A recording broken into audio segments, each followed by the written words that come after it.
how China has struggled, then learned from its mistakes, and then how today China is the fastest growing economy in the world. So we have watched China. There was a time when Pakistan was considered one of the fastest growing countries in Asia in the 60s. And we heard that China learned a bit from Pakistan. And now is the time for Pakistan to learn from China. Personally, the thing that inspires me most about China, what inspires me most about China is the way they have lifted 700 million people out of poverty in 30 years.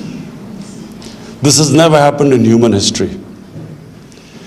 And for someone who cares about humanity, I think this is an example which the entire world can follow and learn from China. So, for me, this is the most important thing Pakistan can learn, the way China has lifted people out of poverty. And what I have understood so far, China allowed their businesses to make money. China concentrated on their special economic zones, the export zones. They brought in investment from outside. They created wealth. And from that wealth creation, they spent it on the less privileged, poor section of the society. And that's how they've achieved the miracle. And that's what we intend to do in Pakistan. The other thing I've learned from China is the way China has tackled corruption. President Xi Jinping's, one of his biggest crusade has been against corruption. And from what I hear, correct me if I'm wrong, that some 400 people, ministerial level people in the last 5 years have been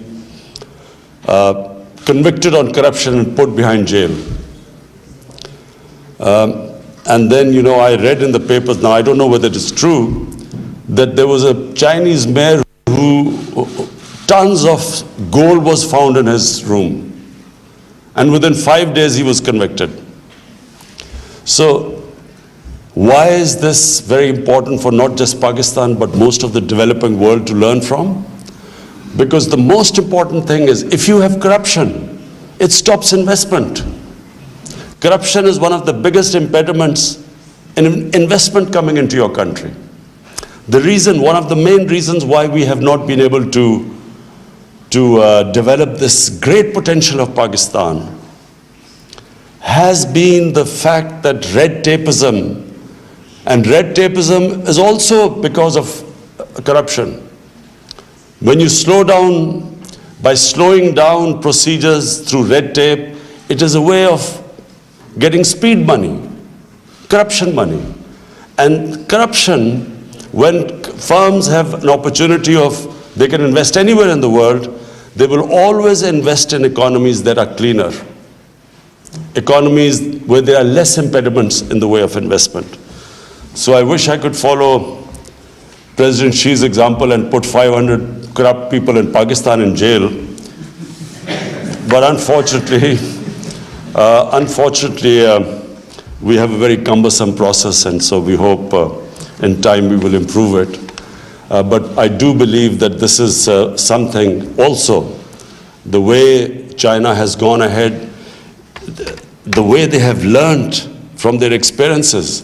I went to the Chinese Communist Party, and they explained to me the process of meritocracy, how everything is analyzed, how there's a constant think tank thinking of how to improve themselves. So this is remarkable about the way China has gone ahead, and looks like it will leave all the countries behind within the next decade.